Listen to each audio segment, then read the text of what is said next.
Okay, so another unboxing video for today, pero totally nabuksan na siya.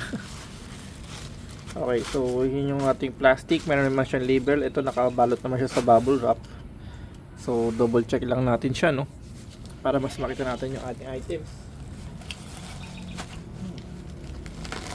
Ayan, buksan natin para mas makita natin yun. So ayan,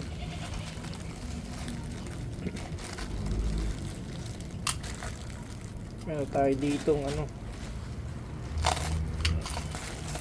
meron tayong desoldering pump. Made in China siya, no? Compact size, anti-rust spring, built-in tip for easy replacement. Yung kanyang replacement tip. Check natin to, no? Okay, so masarap siyang hawakan, no? Easy handle siya. Ayan. Madali siyang gamitin. Very smooth lang siya. Okay siya, no?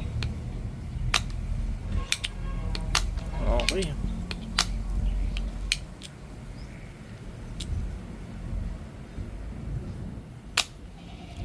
All goods naman siya yung ating items. Tapos meron tayo dito mga connector braces, ano?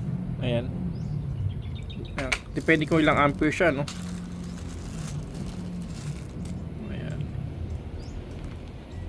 So okay naman kasi mas mura nga sa Shopee, syempre.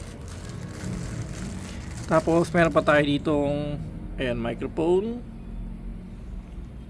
Ayan, meron tayong microphone dito, no, stopper. Ayan, para pag binababa sa lamesa. Tapos meron tayong PL dito. Hindi ko lang sure kung matibay yung itong klase, no. Okay, meron siyang cover dito. Okay naman siya. Tapos meron siyang konting spring din, so okay naman. Oops, hindi lang siya masyadong pantay. Okay naman na yan. Okay. Tapos meron tayong mga clip alligator dito. Syempre, ayan.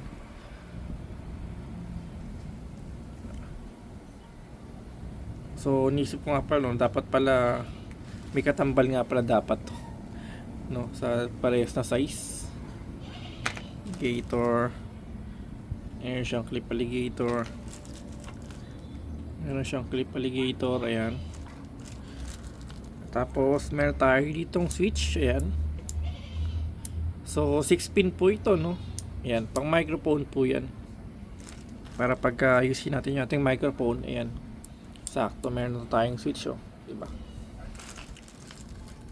Ito pa isa. Okay, so ano pa tong isa na to? So meron pa tayo ditong pang mail type na pang XLR. Ayan.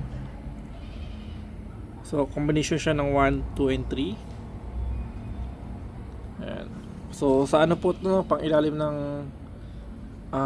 sa mic. Ayan. So far okay naman, no. Kompleto naman yung ating items. Mukhang all goods naman din. Sa presyo pa lang, okay na rin, pwede na po. So yun lang guys, and thank you for watching po.